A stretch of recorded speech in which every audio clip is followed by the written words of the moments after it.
అందరికీ నమస్కారం.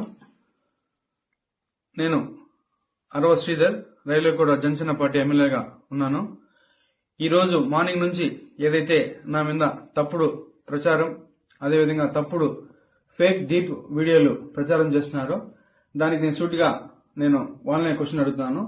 నేను 2021 నుంచి సర్పంచ్ గా 3 years కంటిన్యూగా సర్పంచ్ గా పనిచేశాను.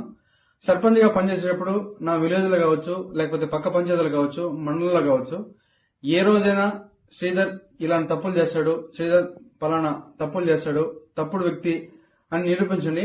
అదేవిధంగా ఈ రోజు మా జనసేన పార్టీ అధ్యక్షులు శ్రీ గౌరవ ఉప ముఖ్యమంత్రి కళ్యాణ్ సార్ దగ్గర ఆయన అడుగుజాల్లో నడుస్తూ ఆయన పనితీరుపై దృష్టి పెట్టి ఆయన ఎట్లయితే ప్రజలకు సేవ చేస్తున్నాడో అంతటికన్నా కొంచెం ఆయన దాంట్లో 1% ప్రజలకు సేవ చేస్తూ నా రైల్వేకోట నియోజకవర్గంలో నేను పని చేస్తుంటే నాపైనే ఈ విధంగా దుష్ప్రచారం స్టార్ట్ చేయడం జరిగింది. ఏదైతే నేను ఈ videos fake deep videos morning నుంచి ఫేక్ అని చెప్తున్నారో దానికి నేను సూటిగా మరొకసారి వాళ్ళని అడుగుతున్నాను.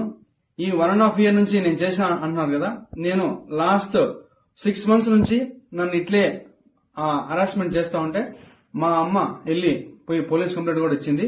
కావున దానికి కూడా మళ్ళీ కూడా నేను దీని వెనక ఎవరున్నారు, ఎవరైతే ఈ వాంటెడ్ గా చేస్తున్నారో కూడా నేను చట్టపరంగా కోర్టు నుంచే ఎట్లయితే దానికి తగిన చర్యలు తీసుకోవాలో అదేవిధంగా చర్యలు తీసుకొని